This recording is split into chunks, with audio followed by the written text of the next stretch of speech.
Sorry. And that time can finish the mix and the film actually gets 2 weeks into release. This flurry of panicked studio executives and sometimes producers that are really worried that something's gone dreadfully wrong. It was funny, this film went through really goofy stuff.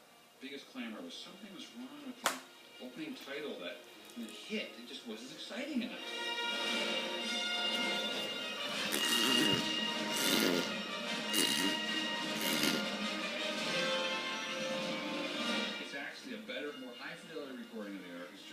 Visually, it's synced up exactly the same way, the same number of frames between the box logo and the title card and the hit. All that's the same, and yet the big complaint was, well, it's not loud enough, or it's not right, I don't feel right, it's not exciting enough.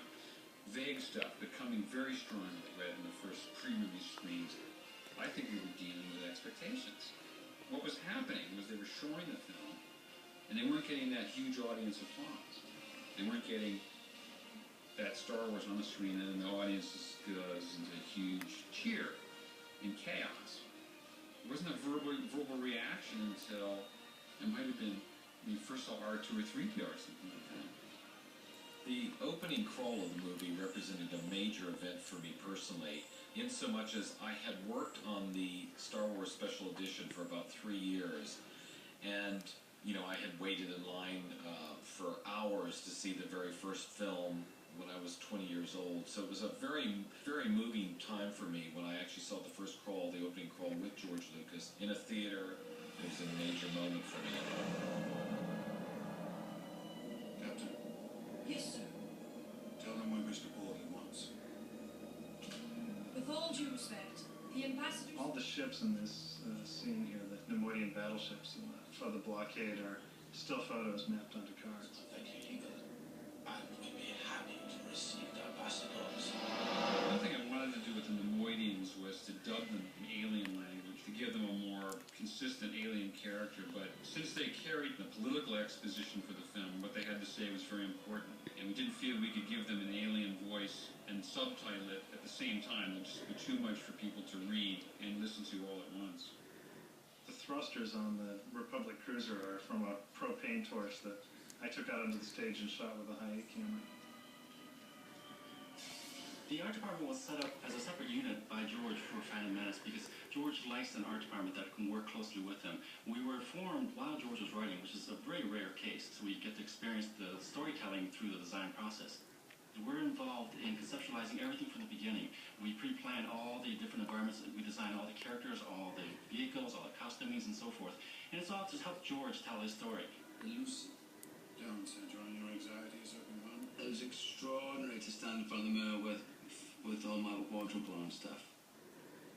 Because I was Obi-Wan Kenobi, you know, and it was quite a moment for a young man to become Obi-Wan Kenobi. It was good look. How do you think this trade viceroy will deal with the Chancellor's demands? These Federation types are killed. I play a Jedi Master. I like to think of him as a kind of a timeless sort of soul.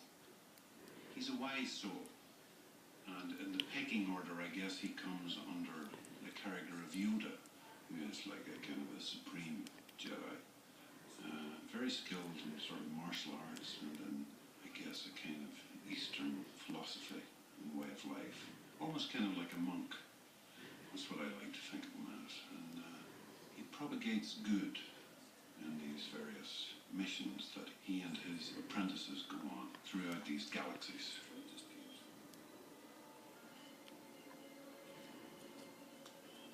I've been working a lot on studying Anna Guinness in the 3 movies. Been doing a lot of dialogue coaching to try and get a younger sounding his voice. It's quite tricky, you know, because in a lot of his younger films he's playing with an accent anyway, so... But that's been one of the challenging parts, is to try and get that down. But in the films he has a kind of fatherly voice. There's just something really paternal about him, quite calming and straight, because he knows exactly what he's about, and he's been sitting in the desert for a long time sorting himself out, so I think he's very centred. He's got a very centred voice and very kind of paternal voice. It all influences me because I'm meant to be him, so everything he does influences me. When we started on this movie, we knew there was going to be a lot of visual effects. What we didn't know at the time when we started was that by the time we finished, there was only going to be one shot in the entire film that does not have any visual effects in it, and that's the shot of the gas coming out of that grill in the conference room.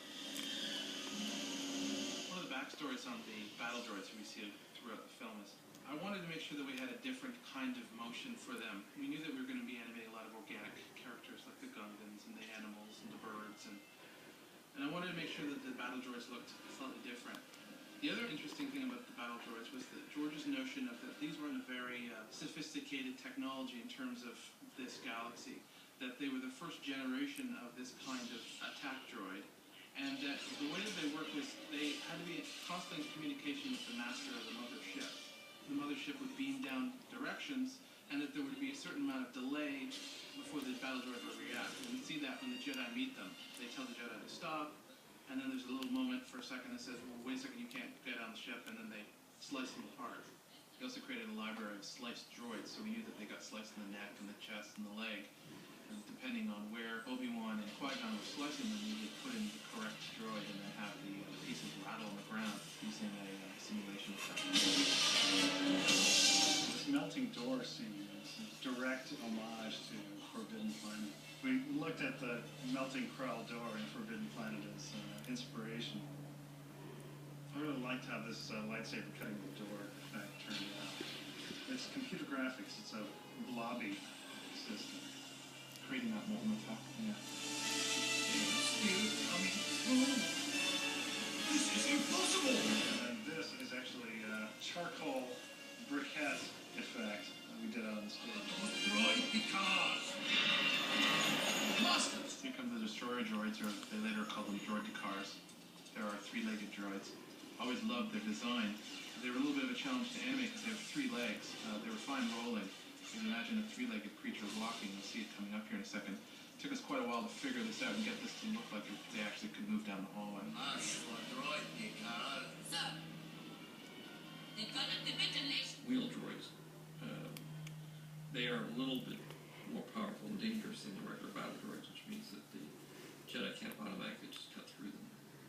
The one problem with making an invincible hero is that there's nobody to stop them. You don't have any drama. They have to obviously come up against some force that drives them off the ship, and we use the wheel droids to do that. Stow aboard separate ships and move down on the planet. You were right about one thing, Master. The negotiations were short. Sir, a transmission from the planet. is Queen Amidala herself. At last we are getting results.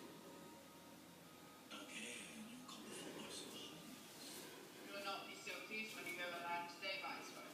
Your trade boycott of our planet has ended. I was not aware of such failure. I have heard that the Chancellor's ambassadors are with you now, and that you have been commanded to reach settlement.